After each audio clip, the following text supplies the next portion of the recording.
celebration. Man, day 4, celebration over comparison.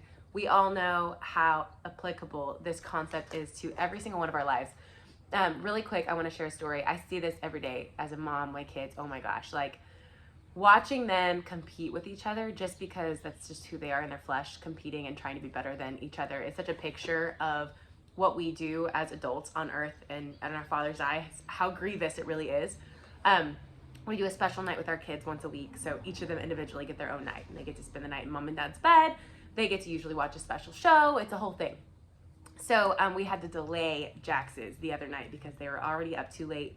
Couldn't do a special night, and he's my middle son. So I have a 5-year-old, a 4-year-old, and a 2-year-old. He's my 4-year-old. Zeke had a special night the night before. So we let him sleep in our bed anyway, and he got in bed, and he was like, Mom, Zeke's special night was just this cool, and my special night's gonna be like this cool. And when he said that, it almost like took away the joy as a mom having a special night. Like, I told him, I looked at him and I said, hey, but don't worry about Zeke. Like, you just worry about Jax. You worry about like what's happening to Jax right at this moment. And it just hit me like, man, that's what the Father, our Father in heaven, that's what he thinks when we are like, you know, how dare I question the gifts he gave us or the place I am in my life or whatever. He's looking at me like, Whitney, like you take care of Whitney. And that's exactly what our passage is going to reference today. So we're going to be in 2 Timothy 2:15 through 21. And I'm going to touch on one concept. We're going to be really quick today. But I'm going to read it really fast. Read the whole chapter.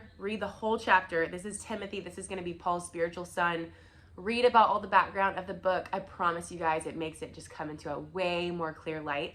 Paul, this is one of his last epistles. So he's writing this from a jail cell in which he's going to eventually die to his son. So if you can imagine, these are like, he's penning his last words. Like, don't forget, please remember, like, I'm about to die. This is on you now. Okay.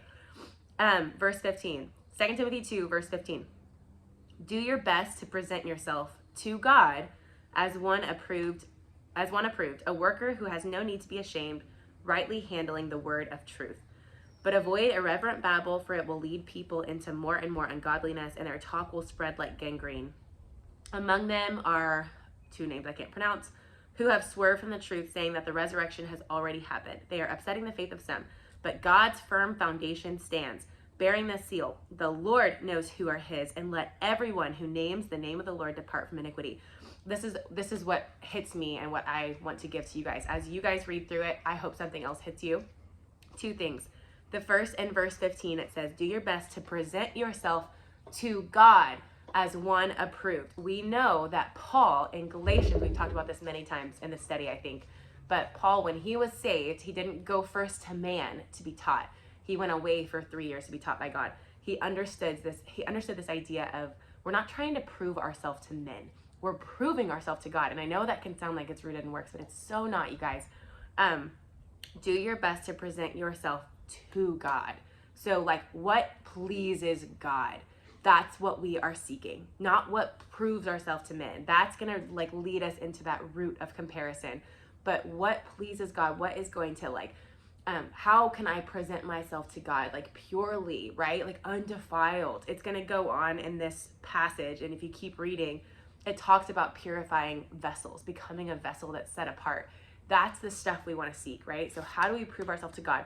My behavior, if I'm presenting myself to God, is going to be way different than if I'm presenting myself to men. I recommend you dig into what those look like differently. Maybe an example, if I'm presenting myself to God, I'm likely going to be alone, right? If I'm presenting myself to man, I'm going to be really worried about who's around me, okay? And then secondly, verse 19, but God's firm foundation stands. So right above that, he talks about how there are people that are not doing it correctly.